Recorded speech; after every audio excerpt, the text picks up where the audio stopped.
Hello there. My name is Betty, and I'd like to share some personal experiences involving my mother-in-law. To protect our identities due to the uniqueness of our story, which might easily reveal who we are, I'm using pseudonyms.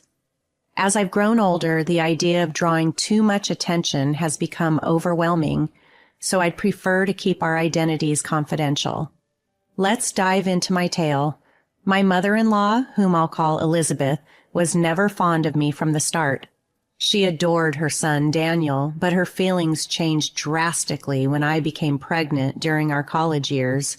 Despite our carefulness, life had its unexpected plans.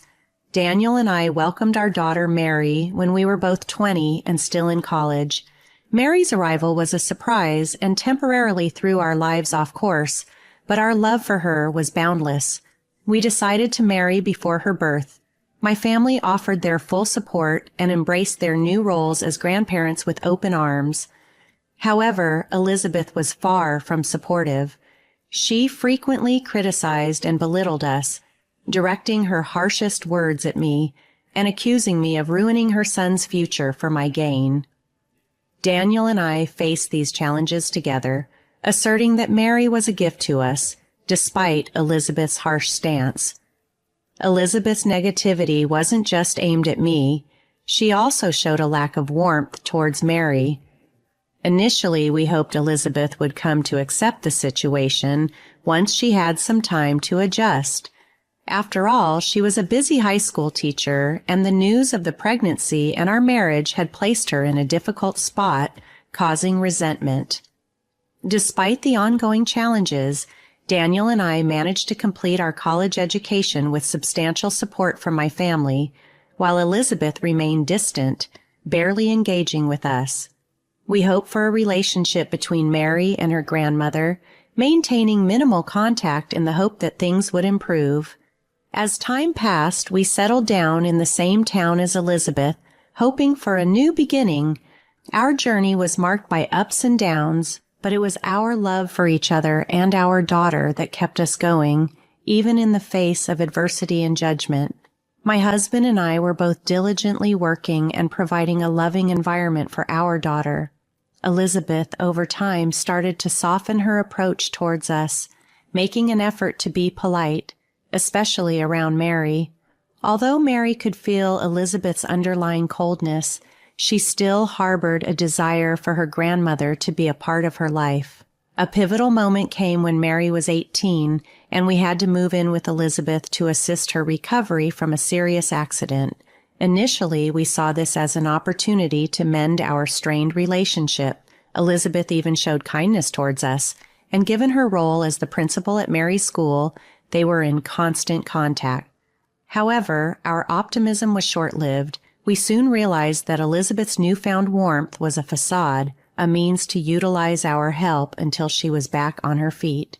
The situation took a dramatic turn for the worse a week after Elizabeth returned to her duties at the school.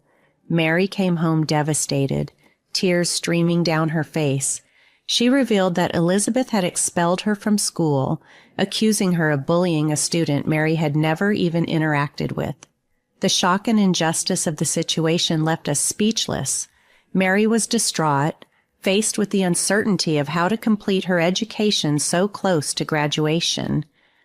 Our disbelief quickly turned to anger upon confirming that Elizabeth had indeed expelled Mary under false pretenses. We awaited Elizabeth's return home to confront her about her unjust decision. The confrontation was intense. I demanded an explanation for her actions, but Elizabeth refused to engage, her dismissiveness only fueling our frustration further. When pressed about the supposed bullying incident, her smug smirk revealed the truth of her deception. Daniel and I were aghast, and seeing Mary break down again ignited my fury anew. This ordeal exposed the depth of Elizabeth's hatred and her willingness to harm her granddaughter out of spite. It was a stark reminder of the lengths she would go to sever our ties, a manipulation that backfired, reinforcing our unity and determination to overcome her unjust actions. In the heat of the moment, I couldn't contain my fury at Elizabeth, questioning how she could treat her own granddaughter so harshly. Elizabeth, unfazed, claimed that her actions were to protect the reputation of her prestigious school, stating she couldn't let Mary, whom she demeaningly referred to, graduate from it as it would tarnish the school's image. Her words were a stark revelation of her cruel intentions towards Mary. Daniel and I were aghast at her callousness. Elizabeth went on to insult Mary further, labeling her birth as an accident and claiming she would amount to nothing, suggesting she belonged in a lesser school with no expectations placed upon her. Her laughter in the face of our distress was chilling. As I held Mary, comforting her while she wept from the harshness of Elizabeth's words, she remained with us, perhaps wanting to see the extent of her grandmother's animosity. Meanwhile, Daniel confronted his mother with disbelief and anger, incredulous at her willingness to sabotage her granddaughter's future over baseless reasons. Elizabeth's response was cold and dismissive. She insisted that we knew her feelings towards Mary and bluntly suggested that if we disagreed with her perspective, we were free to leave her house. She seemed to take a perverse satisfaction in telling us she no longer needed our help and preferred we cut all ties, going so far as to threaten eviction if we didn't vacate promptly. The shock and hurt from Elizabeth's actions and words left us reeling. It became painfully clear that Elizabeth's intermittent warmth towards us had always been transactional, motivated by her needs, whether for assistance or financial support. This realization struck us hard as we comforted Mary, trying to shield her from the cruel reality that her grandmother's affection was conditional and self-serving. At times, Elizabeth's need for assistance, especially during health crises, led us to mistakenly believe she desired any form of a positive relationship with us. Once she regained a semblance of control in her life, she didn't hesitate to remind us of what she perceived as our place. Not willing to endure a month under her hostility, I reached out to my parents who lived in the next town, and we relocated there within a week. In this process, Mary had to transfer to a new school, which unfortunately meant she lost a year. It was a challenging time for her, and we sought therapy to help her navigate through the trauma. Gradually, we moved beyond the painful episode, though the memory of Elizabeth's actions lingered. Over the next 13 years, life took many turns. Mary completed her schooling and went off to college. Following the passing of my parents, we inherited a significant sum, which we used to provide a better future for Mary. Daniel and I invested in a hospital, eventually earning places on its board. We balanced our careers and the hospital's management until Mary was ready to take over, allowing us to step into retirement. Elizabeth had become a distant memory, having had no contact with her for over a decade. However, an unexpected encounter occurred when Mary visited us one day, revealing she had run into Elizabeth at the hospital during a work-related visit. Initially, I was apprehensive about what Elizabeth could possibly want after all these years, especially since she had made it clear she wanted nothing to do with us. Mary shared that she had tried to avoid Elizabeth, but Elizabeth insisted on speaking with her. Despite Mary's reluctance to engage, she didn't want to cause a scene. Elizabeth's approach was surprising, addressing Mary affectionately as her sweet granddaughter and revealing that she was ill. This revelation was unexpected, considering Elizabeth's previous insistence on cutting ties. Mary's recount of the meeting left us both curious and wary about Elizabeth's motives and her sudden shift in demeanor. Hearing about Elizabeth's illness, Mary expressed a polite hope for her recovery, referring to her by name. This didn't sit well with Elizabeth, who insisted on being called Granny, expecting familial warmth despite years of estrangement. Mary, who had grown into a discerning and intelligent young woman, wasn't fooled by Elizabeth's sudden display of affection. She knew better than to fall for what seemed like a calculated attempt to rekindle a relationship for ulterior motives. Mary's response was measured yet distant. She calmly explained that the absence of any meaningful relationship over the past 13 years didn't warrant such familial titles, leaving Elizabeth visibly taken aback. Elizabeth's attempt to manipulate the situation in a public setting, hoping to garner sympathy or perhaps coerce Mary into a pretense of closeness, had clearly failed. Attempting to salvage her image, Elizabeth played the card of the misunderstood, lonely old woman who had supposedly always loved her granddaughter. However, Mary, armed with a clear memory and a strong sense of self, quickly countered this narrative. She reminded Elizabeth of her harsh words and actions in the past, highlighting the deliberate distance Elizabeth had maintained.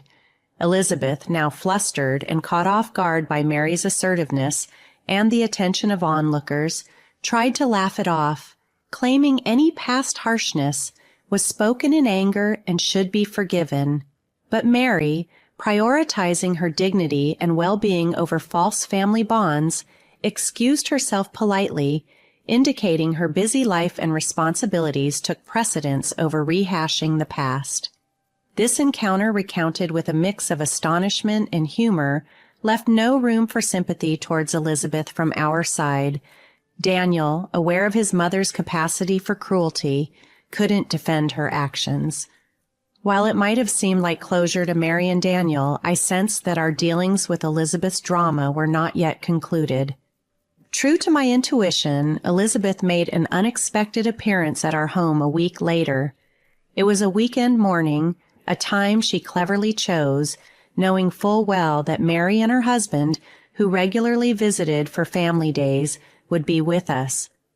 Despite the passage of time, Elizabeth seemed to have retained her knack for showing up unannounced, standing at our doorstep with a mix of nervousness and determination. I greeted her with a hint of sarcasm, pointing out the irony of her visit given her previous insistence on severing ties with us. Elizabeth's reply was sharp. She was here to see Daniel and Mary, claiming that our past disagreements were irrelevant to her desire to reconnect with them. I allowed her in, partly out of curiosity and partly to prevent her from potentially bothering Mary elsewhere. The surprise and discomfort were palpable as Elizabeth entered, greeted by Daniel's straightforward refusal to partake in pleasantries. Mary and her husband remained stoically silent, offering no warm welcomes. Elizabeth's attempt at casual conversation fell flat. Her claim of missing the family met with skepticism and direct questions about her true intentions. In response to Elizabeth's plea for civility, citing her status as Mary's grandmother, I reminded her of the reality of our non-existent relationship. It was clear that Elizabeth's sudden interest in mending fences was driven by more than just familial longing. When confronted with the blunt question of what she truly sought, Elizabeth attempted to appeal to a sense of family, expressing a desire for reconciliation now that she found herself aging and presumably alone. Daniel's response was tinged with skepticism, pressing Elizabeth for the real reasons behind her sudden change of heart. Elizabeth's appeal to sentimentality, suggesting that her advanced age and solitude warranted kindness and perhaps forgiveness, was met with resistance. Mary, too, questioned the sincerity of Elizabeth's motives, highlighting the timing of her outreach as conveniently coinciding with her health issues. Despite the guarded atmosphere, Elizabeth perceived this as an opening to lay out her true intentions, mistakenly believing she could negotiate her way back into the family's life, not for genuine connection but for her own benefit, a strategy that was quickly becoming transparent to everyone present. Elizabeth's visit, initially shrouded in mystery, quickly unveiled its true motive. With an air of reluctant admission, she revealed her health woes, hoping to leverage her familial connection to Mary for financial assistance with her medical expenses. She appealed to Mary, suggesting that her position at the hospital could somehow facilitate discounted treatments, a notion that was met with incredulity and skepticism. Mary's response was straightforward, questioning why she should intervene in Elizabeth's healthcare matters, especially given their strained relationship. Elizabeth, undeterred, pressed further, hinting at financial hardships and the insufficiency of her retirement funds to cover her medical bills. She subtly suggested that Mary, by her board membership, could offer financial relief through discounts or other means. This revelation didn't come as a surprise. Elizabeth's actions were always guided by self-interest. Daniel and Mary, while taken aback by the audacity of the request, quickly saw through Elizabeth's guise of reconciliation. Mary, in particular, was incensed. Her anger was not just a reaction to Elizabeth's current audacity, but a culmination of years of hurt and manipulation. Elizabeth's plea, framing herself as a family in need, only fueled Mary's fury. Mary knew all too well the pain of her grandmother's past betrayals and the nearly devastating impact on her life and career. There was no chance she would let Elizabeth wield emotional leverage over her now. In a moment of intense clarity and resolve, Mary confronted Elizabeth's manipulative tactics head-on. She declared unequivocally that Elizabeth was no family to her, rebuking the very notion that there was any obligation to assist someone who had once sought to destroy her future. Elizabeth's attempt to play the repentant relative, insisting that she had changed and that past misdeeds should be forgotten, fell on deaf ears. Mary's stance was a testament to her strength and her refusal to be swayed by emotional manipulation, marking a definitive end to Elizabeth's influence over her life. Elizabeth attempted to soften the blow of Mary's rejection by claiming a change of heart and expressing pride in Mary's accomplishments. But Mary was quick to halt any such insinuations, emphasizing that her achievements were the result of her and her parents' diligence, not Elizabeth's. The notion that Elizabeth could waltz back into their lives, feign familial ties, and expect financial aid for her medical expenses was met with staunch resistance. Elizabeth, visibly shaken by the force of Mary's response, turned to Daniel in search of sympathy, lamenting the harshness of Mary's words and questioning Daniel's upbringing. Daniel, however, stood by Mary, affirming the values he had instilled in her: resilience and the understanding that family is defined by support and love, not merely shared blood. Elizabeth's plea to Daniel, invoking her role as his mother, fell on deaf ears. Daniel's retort underscored the irreparable harm Elizabeth had inflicted by abandoning them when they were most vulnerable. Her past actions had eroded any sense of familial duty or obligation, rendering her current plight a direct consequence of her choices. Even as Elizabeth pleaded for compassion, citing financial inability to cover her medical expenses, Daniel remained unmoved. The years had cemented a bitter truth. Elizabeth's reliability and trustworthiness were non-existent. Her appeals for assistance met with rejection from Mary and Daniel, led her to desperately seek my sympathy. Elizabeth's tearful entreaty to me, invoking a shared understanding of a mother's pain, was met with outright rejection. I reminded her of the stark contrast between our actions as mothers. While I had been a steadfast support to my daughter, Elizabeth had chosen self-interest over family time, and again.